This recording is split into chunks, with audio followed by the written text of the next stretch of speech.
Welcome to Around the Empire. I'm your host, Joanne Leon. Around the Empire is listener-supported independent media.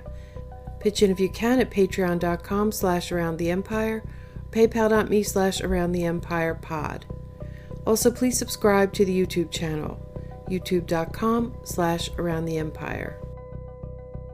Issa Blumi joins us today. We discuss the war in Yemen, the recent attacks on the Saudi oil facilities, the ground operation in Najran, some recent, perhaps game-changing statements by the Saudi Crown Prince Mohammad bin Salman, and other comments made by the Saudi energy minister and some Russian and Iranian officials at the Valdai conference. Issa talks about what he describes in his book as the, quote, shifting causal factors behind the ongoing violence in Yemen, unquote, the need for resources, the coalition infighting, and the worsening predicament for the Saudi kingdom and their frenemies in the Gulf. At the root of it is a fragmenting, collapsing empire and global financial interests plundering the world. Dr. Issa Blumi is an historian, an author, and associate professor at Stockholm University. His very prescient book, titled Destroying Yemen, What Chaos in Arabia Tells Us About the World, tells the story of the wars in Yemen, but also, quote, ultimately tells an even larger story of today's political economy of global capitalism, development, and the war on terror as disparate actors intersect in Arabia, unquote. We recorded this on October 4th, 2019. Issa Blumi is here, speaking to us from an airport in Europe. So if you hear any airport noises, you know what that is. Hi, Issa. It's great to talk to you again. Thanks so much for coming on the show. It's my pleasure. Nice to hear your voice again. So the situation, I'm really kind of just want to check in with you to get your take on all of these things that are going on. The situation in Yemen and Saudi Arabia and the broader region. For our listeners, Issa and I talked about this a little more than a year ago in May and in August of 2018. And Issa, you told me about the rivalries, the fractures between the Saudis and the Emiratis and Qatar over Yemen, among other things. And also about the weakness and the decline of the Saudis. And, you know, your explanations and your book were very valuable to me. In fact, now I want to read it again because I know more, and I'll get even more on the second reading. And I should note here for our listeners that I'll link to that book and our interviews from last year in the show notes. You should listen to those. It was episode 55 and 64, and the book is called Destroying Yemen, What Chaos in Arabia Tells Us About the World. And Issa published this sort of right after all these things started to really kind of blow up. But so looking at things a year later, do you see that progression that you had talked about then? Do you see that continuing? Do you see an acceleration of that process, or do you see any major shifts in the whole situation of the Gulf states and Yemen and in the broader region? Yes, I hate to say it, but my claims, which were brushed aside by think tankers, I've been vindicated in some ways. Yep. Even they have to acknowledge that, one, the coalition is a coalition on paper alone. There's actually it's now been widely reported. The proxies of these various GCC used to be GCC overtly coalition partners are now at each other's throats in southern Yemen, which happens to be, of course, where all the natural resources are, and where most likely, if there's going to be any long-term solution, this region is going to find itself sequestered away from the rebellious northern part of Yemen, which has been under siege since March of 2015. It's been receiving the brunt of the aerial bombardments. The population there has been, which is between 18 to 20 million. We don't quite know. It's impossible to make the count. But they're the ones who are dying in large numbers. They're the ones who are starving. They're the ones exposed to the cholera outbreak.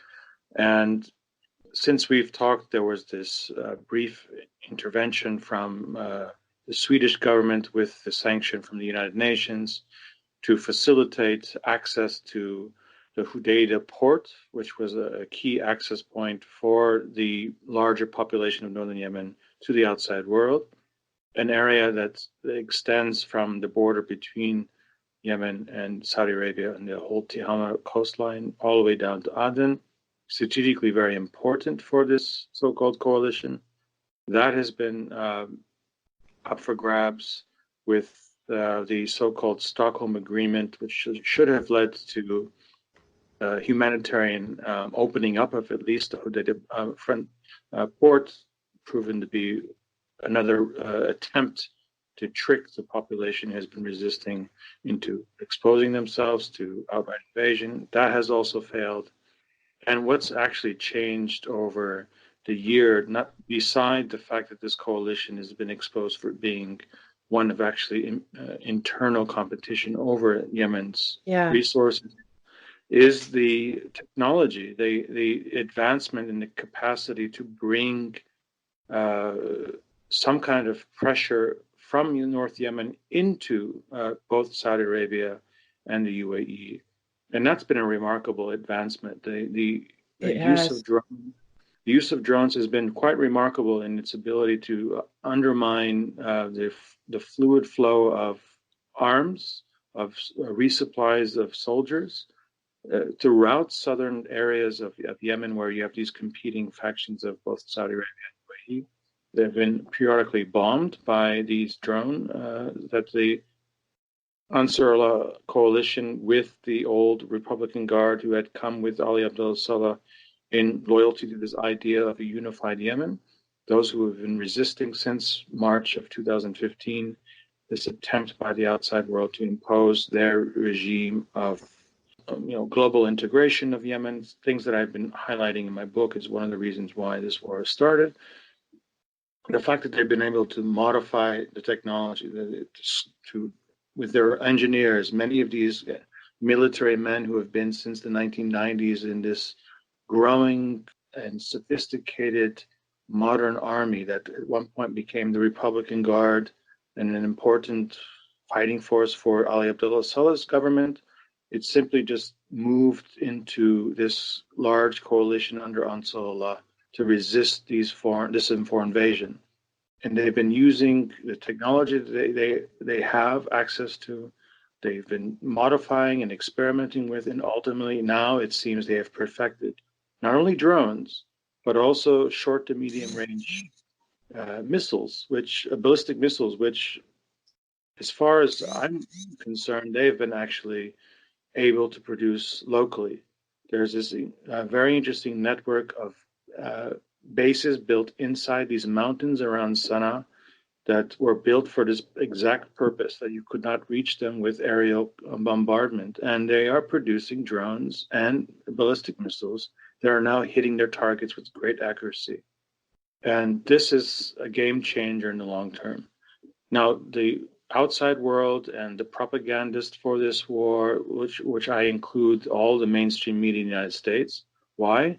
They're not necessarily selling this war. They're actually keeping quiet about this war, which means in de facto they are under no uncertain terms not to expose the criminality of this war against 18 to 20 million people.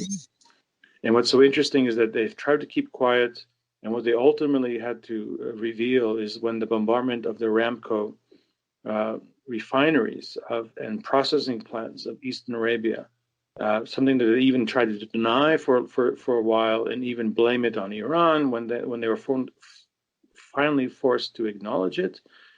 This is, for me, an important expansion of this capacity to bring instability to Saudi Arabia itself. Now, on top of that, my whole premise of my whole explanation of why the war was necessary for actors like Saudi Arabia and Qatar was that in the case of Saudi Arabia, they have this incredible problem of finance. They cannot finance its enterprise. It has, as a result, through MBS, instituted all kinds of structural reforms that we are familiar with looking at cases in Latin America or in Africa where the IMF imposed structural reforms. From expelling foreign working population to there's this whole campaign to sell it as opening up to the world.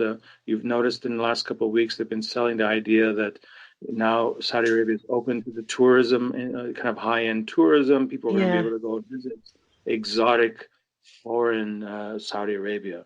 These are all rather lame attempts to try to market Saudi Arabia as a stable country, where in fact it is falling apart left and right.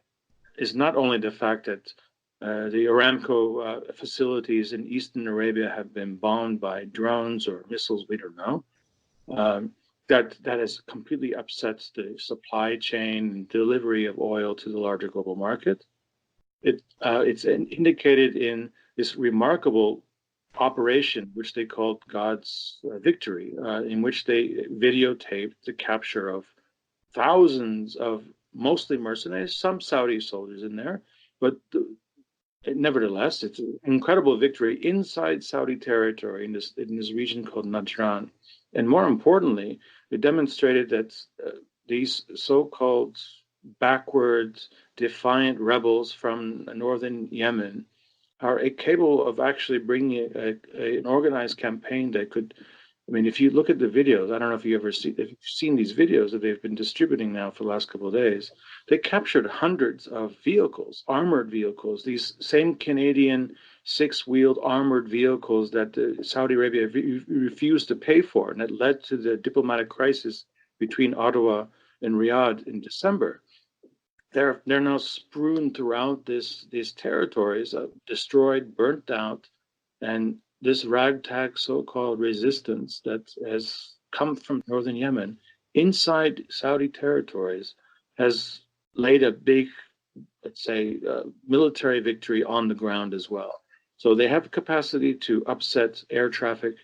If you look at, if people were to look and search for flight patterns or news about Jizan Airport and Abha Airport, you will see that over the last 6 months, there have been constant delays of flights into these important airports, both for civilian use and military, because the drones have constantly harassed, if you will, and occasionally successfully bombarding assets of this southwest region of Saudi Arabia. So while they don't have an air force, they can protect themselves from these daily bombardments from sophisticated American and British weapons that continuously wreak havoc on North Yemen, continuously use illegal weapons like cluster bombs and napalm, and use the double and triple tap techniques that the Americans invented and then developed in Yemen over the 1990s. These people who are under siege have proven themselves resilient and are able to reach out and change not only Saudi infrastructure, but affecting global markets. And this is going to force everyone's attention to look towards some kind of solution. And this is why we begin to hear this whispering about connection between Iran negotiating with Saudi Arabia via Oman or via Iraq about finding some kind of ceasefire and then going back to the negotiation table. What's making this all more complicated is, as you've noticed, the last 2 or 3 days, there's been an outburst of violence in Iraq. So that has to do a lot more with this link that the opening up the border between Syria and Iraq in Abu Kamal. The town is called Abu Kamal, the former border. It's a border area. And when Iraq and Syria opened up those borders, then you began to see this civil uprising, just like we've seen in Hong Kong and other places. Important, powerful interests in the outside world have the ability to initiate social unrest on call. And it's clearly that the on call social unrest in Iraq is connected with the border opening with Syria. But I also suspect there has to do something also about the fact that Iraq has been expected to supply Saudi Arabia now for the last 3 or 4 weeks because of this attack on its Aramco operations. Also oil. And this is almost beyond ironic because the oil that Iraq is getting is largely coming from Iran.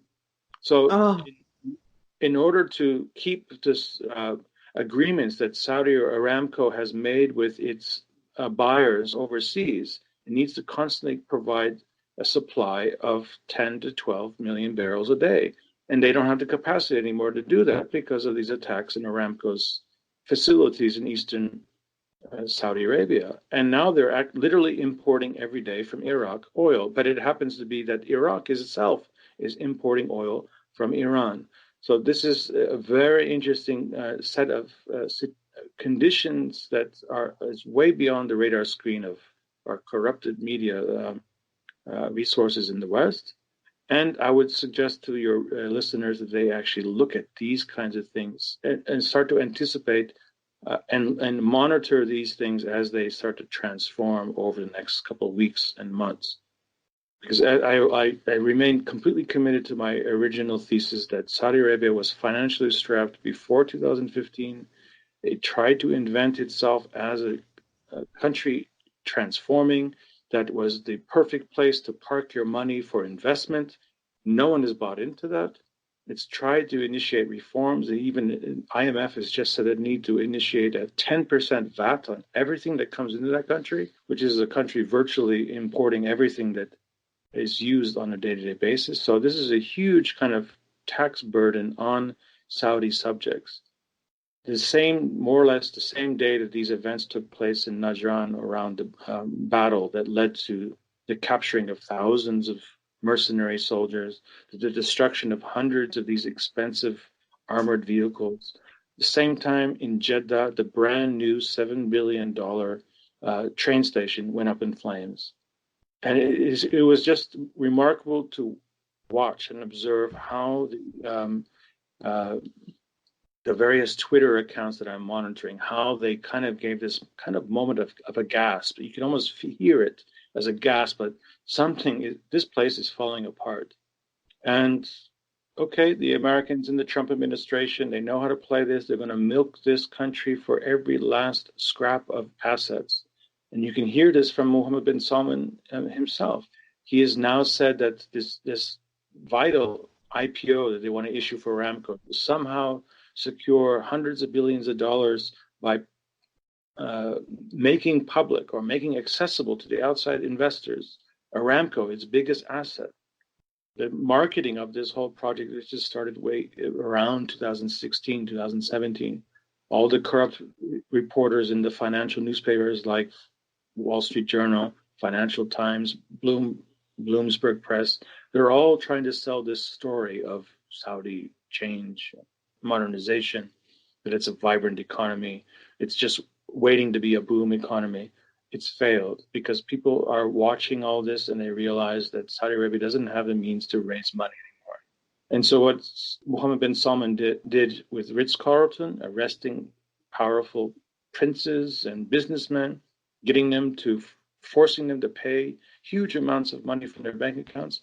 Now he's saying that Saudi citizens are obliged to invest in this IPO. So he's now expecting the entirety of Saudi savings, wherever it may be, or offshore or inside Saudi Arabia, has to be geared towards buying shares in Aramco.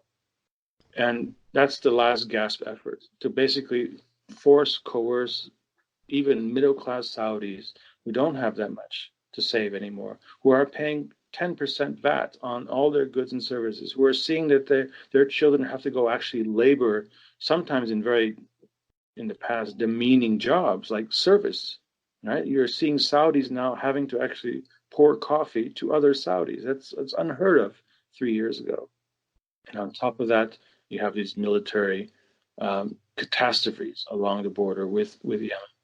And in the meantime, the coalition itself is overtly now broken apart. You have UAE factions fighting the Hadi government, which is under more or less patronage of Riyadh, and to a lesser extent, Qatar. I know I'm battling on and I'm not allowing you to ask follow-up questions. I'm sorry about that. But these, I think, are the main points that your listeners should actually grasp onto. And one more thing, which I'm going to suggest is we're beginning to see the process of this happening. Depends to some extent on what happens politically to Donald Trump.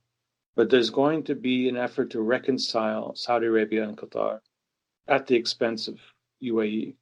And this is going to be, if that actually happens, then it's going to be very interesting and probably change entirely the dynamic of the war in Yemen, let alone the larger region.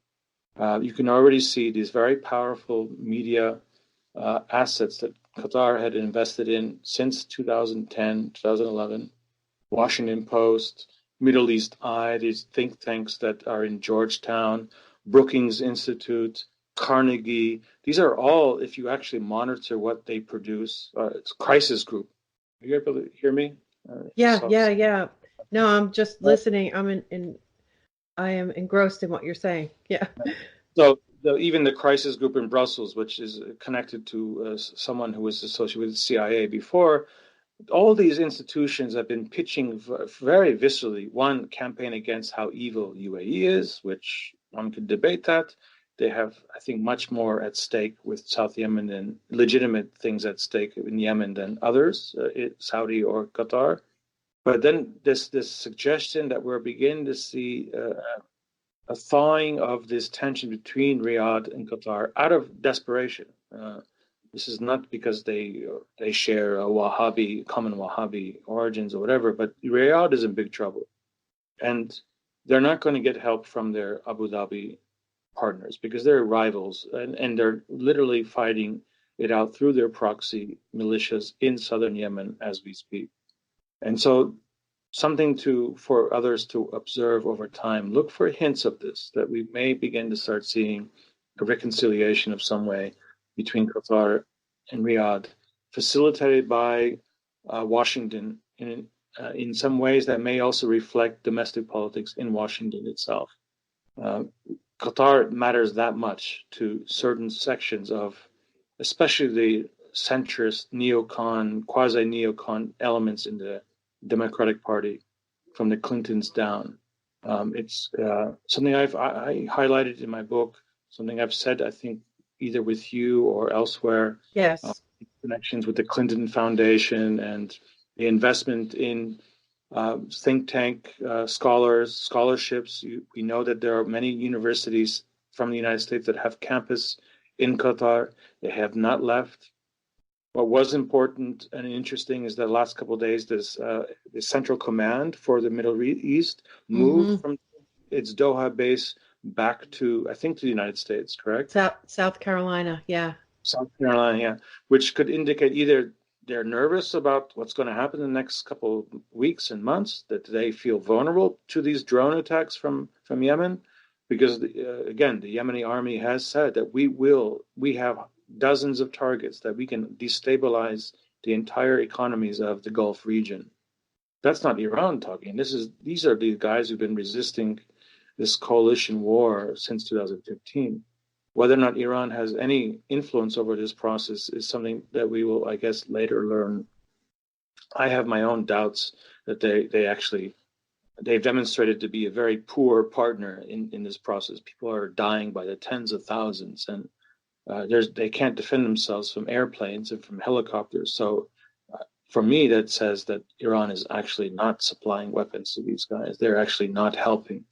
They may take advantage of this. They may position themselves as key assets that are necessary for subsequent negotiations. But I think these northern Yemenis have demonstrated a remarkable human quality of survival, and they're clever. They've never been given credit for being, able to produce these kinds of pushback weapons, which have now changed entirely the calculation. And we're seeing things rapidly now transform as a result of these delivery of small, relatively small bombs, but in very precise ways, assets of the complex, the global financial complex that relied so much for all these years on petroleum and gas production. And it's quite fascinating, if it wasn't so painful and tragic and criminal, that there are actually human beings dying every day because of this. At the abstract level, it's fascinating to watch. Yeah, it is. That was an amazing summary that you just did continuously. I'm shocked that you're able to. No, I'm not shocked. I'm just continually impressed at your ability to summarize this um, in a short period of time, because the material you just covered there is just amazing. Yeah, the Al Udeid air base is, if not our biggest or one of our biggest air bases. And for the first time since 1991, I believe, when they established sort of a command and control area over there for the Air Force, the Air Force claims that it was just a training exercise, that they really only moved operations over there for 24 hours. But another officer said, we can't afford to have this single point of failure. And they said, this is something we really have kind of wanted to do, because now the location of they can do their work from a distance or whatever. But yeah, I mean, it's very clear that this was expedited, and because it's a massive risk. And Iran, if you've been listening to what Iran says, if you've been listening to people like Elijah Magnier, this is what Iran has been saying. If you interfere, if you continue to sanction us, if you interfere with our oil exports, we're going to interfere with yours. And they are avoiding hitting American troops or things that will trigger sort of an obligated response. But what they're doing is they're targeting the U.S. allies, the so-called protected allies, and it has exposed the vulnerabilities to an enormous level, things that people didn't realize before. And it really was something to see that collective virtual gasp, first over the attack on the oil facilities, which I mean, I guess we should give people a break a little bit, because if you're a person that relies on the mainstream media, you weren't going to realize the progressive improvement of the Ansar Allah movement and their allied Salah's army and their missiles and the various things that they've been doing. You probably didn't realize that this wasn't just the first attack. There was a progression of attacks, and they were, able to progressively reach further and further into Saudi Arabia, and they seem to exercise restraint, frankly. But I think another interesting thing, you probably saw this, but I don't know if you did. So the Valdai Energy Conference is today in Moscow. And well, first of all, they put Mohammed bin Salman, the Saudi crown prince, on the CBS 60 Minutes here on Sunday night. And yeah, they did. And I'll just read you some of the things he said. Let me see. It says this is a Reuters article. Saudi crown prince warns of escalation with Iran and says he prefers political solution.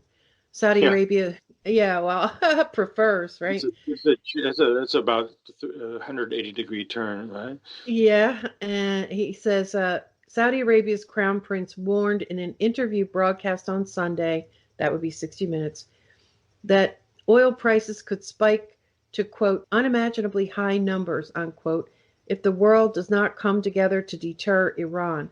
But he said that he would prefer a political solution to a military one. Speaking to a CBS program, 60 Minutes, Mohammed bin Salman, the kingdom's de facto ruler, also denied that he ordered the killing of journalist Jamal Khashoggi, which also the anniversary of that, by the way, by Saudi operatives nearly a year ago, but he said ultimately he bears the full responsibility as the leader of the country. Quote, if the world does not take a strong and firm action to deter Iran, we will see further escalations that will threaten world interests, unquote. Quote, oil supplies will be disrupted and oil prices will jump to unimaginably high numbers that we haven't seen in our lifetimes, unquote. And then the Crown Prince said in an interview conducted Tuesday in Saudi Arabia that he agreed with U.S. Secretary of State Mike Pompeo that the September 14th attacks, which damaged the world's biggest petroleum processing facility and knocked out more than 5% of the global oil supply, were an act of war by Iran. But he said he preferred a peaceful resolution because a war between Saudi Arabia and Iran would collapse the global economy. The Crown Prince also said that U.S. President Donald Trump should meet with Iranian President Hassan Rouhani to craft a new deal on Tehran's nuclear program and influence across the Middle East. So he's greenlighting talks with, maybe he's done this before, I'm not sure, but he's telling Trump to go back to the table with Iran. Of course, Iran says, nope, we're not going to do that. Lift the sanctions, quit messing with us, and then we can talk. But he's publicly calling for this, which is stunning in itself, I think. Absolutely stunning. For me, it's more stunning that he has the platform to actually play this role of now peacemaker, and there's no pushback from the people who are interviewing him. And if you notice, there's nothing mentioned about Yemen in any of that, right? He's not in any ways compelled to talk about the events that are spurring all of this, right? It's everything is back now focused to what has long been the accusation in the United States and in Europe, that all they care about is oil and oil supply, and that's a part of it. But clearly, there are other dynamics which I insist your listeners consider, from how Saudi Arabia is going to continue to finance itself and subsidize. It's no longer subsidizing a kind of lifestyle in the classical rentier state arrangement with number of people and communities and constituencies inside Saudi Arabia. They have to now steer all its capacities to borrow any money. It's very expensive to then borrow money these days. One can easily look that up, how much Saudi pays above LIBOR every time they borrow for 3 months amounts of money to pay for those American weapons that they have to buy on a day-to-day basis. That was something that Donald Trump very charismatically at some point said to his adoring audience, right? He said, "Hey, King, you know what? If in 2 weeks' time, you wouldn't be here if you wouldn't pay us up. So, where's the money? You got all this money, pay up." And this was his way of sharing with his adoring fans how he operates and how he understands the relationship between Saudi Arabia and other so-called oil monarchies with empire, as I call it in my book, which you want to narrow it down or broaden it, or the American imperialism. And it's now coming to a head. Canada and other countries that were hoping to get into the game of supplying weapons, and their bills weren't paid. Ottawa, just I think a couple of days ago, I think it was Ottoman Times, if somebody wants to look it up, that the Trudeau government has said that we will pay the company who's waiting for over $1 billion of back payments from Saudi Arabia since December, that they will pay and then cover the costs and give them an interest-free loan. So clearly, Saudi Arabia cannot pay its bills. Clearly, the entire apparatus now is geared towards trying to find a way to keep the American demand for cash for all these weapons. And you can almost see like in a classic kind of long-term campaign like they did with India or like they did with China, talk about imperialist interests, now capitalist interests, is to milk every last drop from this region. And if it means using a strong man to go after the big families who have enormous amounts of cash and properties overseas, to liquidate that and then transfer that to the equity markets in London and in New York. And that's what I ultimately understand Mohammad bin Salman's role in all this, and why Trump got it much more quickly than people in the outside world are giving him credit for. And whether or not he's doing this independent of the deep state that clearly seems to be going after him in the United States domestic politics all the time, this whole Ukraine scandal and all these things, the Russiagate before that, clearly some powerful interest inside CIA, inside the United States political class don't want that guy there. But on the international scheme, he's also very, very good for the military-industrial complex. These, especially the ones that are producing the weapons that are being dropped on Yemen every day, are getting new orders. They're getting billions and billions and billions of dollars every year thrown into their coffers thanks to this horrible, horrible war. And the result is, yes, the destruction of Yemen. But this also will likely result in a very different kind of Arabian Peninsula, with the family gone, a new kind of configuration, breaking up of territories, just like we saw with Libya, just like we see with Syria and Iraq. You may see within 5 years Arabian Peninsula looking very different on a map. Yeah, I know. And let me just mention one more thing here that you probably haven't seen yet because it just happened today. So, the Saudi energy minister, Abdulaziz bin Salman, the one who was just installed in that Yeah. position, he's at Valdai, right? So, and I really do wonder if some of these things were tied to coincide with this Valdai conference because, of course, all the investors and bankers and just all the whatever people important to the industry are there. He announced that that Aramco restored its full output now. And that's why what you said about Iraq there is particularly fascinating to me. He says, we have stabilized production capacity. We're at 11.3 million barrels per day. We still have the kit and the tools to overcome any future challenges. We want to make sure that it's the most successful IPO. As far as I'm concerned, we moved on, we flipped the page, and we are rising up to the new challenge. So, and the people there are the bankers from, it says 20 international and domestic financial institutions. They're now working to sell 1 to 2% of Aramco by 2020 or 2021 in Riyadh before an international listing. So, um, what you're saying is that they were importing the oil from Iraq, which some of which or all of which had come from Iran.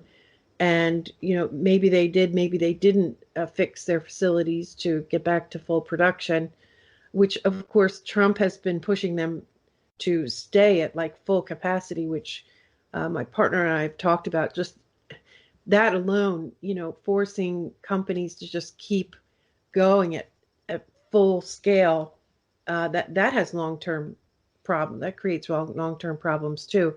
So they were already pushing to produce this much, and then they had this big attack.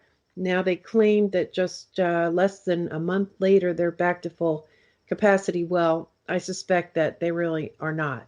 That they just want to keep this IPO somewhat on track, although it looks like it's been derailed. Yet again, remember this IPO was supposed to be issued years ago, Yeah, uh, and they didn't get the kind of interest that they were hoping because they wanted to raise $1 trillion or $2 trillion from 20% of Aramco, which is of course ridiculous. Everybody in the game knows that they don't have the assets, they don't have the oil, which is one of the reasons why they wanted to sequester and acquire huge tracts of land in Yemen. yeah, That whole empty quarter between Yemen and Saudi Arabia is known to have lots of gas and oil. Offshore, Yemen has enormous amounts of potential for oil and gas. If that's added to Aramco's assets, then it could sell itself as for the next 50 years, we will be a provider of cheap oil. But they can't. They have been resisted. They've been stopped, not only by Yemenis in northern Yemen, but by Yemenis in the south and by some of the very partners in this so-called coalition do not want to see that they get the lion's share of the rewards of any victory in Yemen. And this is very important for people to appreciate, is to start looking from a political economy, from looking at finance. And remember Russia, there was the big supplier of Russian oil and gas now is accepting only payments in the euro. That was also issued out today or yesterday. I don't know if you saw that news.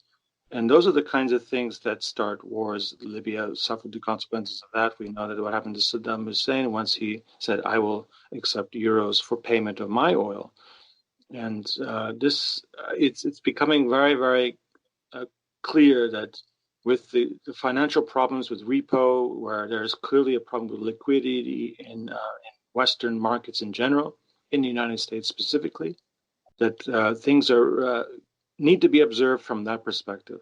But in the meantime, also remember there's Yemen, which no one wants to talk about, exactly. that's very suspicious to me that no one talks about the greatest humanitarian crisis we have today. Yeah, it does, and that's something you've kind of taught me to do. You have to keep your eye, look at it as the small war, if you will. But also, it's a regional war. And beyond that, it's an imperial war, it's an imperial struggle. And let me just tell you one more thing, and then I have to let you go because you have a plane to catch. Sure. So Vladimir Putin also took advantage of the Valdai conference to make this announcement. He said that on July 23rd, Russia had offered to create a new security cooperation organization to protect the Persian Gulf region. Now, from an American perspective, that is a dig. That is salt in the wound right now, because one thing that has happened is it has exposed, and this is why we don't want to admit it was the Houthis who did that attack, is um, these countries who are paying us all this money for their weapons, and from our perspective, we're sending all of our children over there to serve in the Middle East, and yet it's clear that they are extremely, extremely, extremely vulnerable. They're not protected at all, really. So anyway, here's what Putin says. He said, "I would like to remind you that following this logic, Russia has come up with the concept of ensuring collective security in the Persian Gulf in July of this year. I think that taking into account the volatile and unpredictable situation in the region, the idea remains topical. We offer to put aside our differences and mutual claims and to establish an organization for security and cooperation in the region, basically from scratch, which would include the Gulf states and which could involve Russia, China, the US, the EU, India, and other interested states as observers." And then Sergei Lavrov jumped into that. He's with Iran's foreign minister, Zarif. He welcomed the Russian initiative, and he added that Iran offers to create a coalition on security in the Persian Gulf, including Iraq, Saudi Arabia, Bahrain, the UAE, Qatar, Oman, and Kuwait, under the auspices of the UN, which of course will make heads explode. So, it's almost like they're offering their alternative peace plan, if you will, and that certainly hints at the larger war and struggle that you have talked about in your book and in our talks. So I thought you might find that interesting. Very interesting. Of course, if we actually had sovereign states in the Gulf who could come to their logical conclusions that this would be a very good option for them, win for everyone, they could stop paying and hemorrhaging huge amounts of money every year to pay for weapons and horrible wars, and face the consequences of war with one of their neighbors. If that ever were to happen, their economies would be completely destroyed. Unfortunately, they're not sovereign states in many ways, right? And they can't make these decisions. And it will have to ultimately be empires' decision about just how much they let go of this pursuit of liquidity and of assets from other parts of the world, this global capitalist octopus that's consumed for the last 150 years so much of the world's wealth, and it's just been going down a drain. It's amazing. Where I just saw another number. It was 22 trillion, and then another 21 trillion that was somehow unaccounted for in the Pentagon in its books over the last 20 years. Where does this money go? Who actually benefits from it? Or is it just trying to somehow sop up this black hole of debt that these central banks have been manufacturing over the last 20, 30 years since the end of the gold, the gold-backed dollar? I mean, it's just a remarkable story and unique to human history, and yet so many people who supposedly should know better or should at least be interested in studying this more have avoided this entirely. And that to me is very suspicious. And again, for your listeners, you got to read broadly, I guess. You seem to be very on top of everything. I don't know where you're following all these things, but you clearly understand that there's more to it than whatever Bloomberg Press or Wall Street Journal or New York Times have to show. So thank you again for the opportunity to share with your audience. Yes, thank you so much. And next time you have some time, I'd love to continue this conversation, because the perspective and your explanations of it are just, so valuable, and I really appreciate it. and have a great trip. And I look forward to talk to you again soon. May peace be to you and your family. Thank you very much. Thank you for listening. And a special thanks to Isa Blumi. Follow him on Twitter at Isa Blumi, ISABLUMI, and find his latest book at ucpress.edu. The Around the Empire podcast is independent media. Your support is really important. Please pitch in if you can at patreon.com/aroundtheempire or at paypal.me/aroundtheempirepod. The audio podcast can be found in many places, many ways to listen to it. Find it on any mobile podcast app or on the website aroundtheempire.com or on patreon.com/aroundtheempire or on YouTube, youtube.com/aroundtheempire. And if you're listening to this on YouTube, don't forget to like, share, subscribe, leave some comments, or send some feedback via email, admin@aroundtheempire.com. Follow on Twitter @aroundtheempire, and we'll see you next time. Take care, everyone.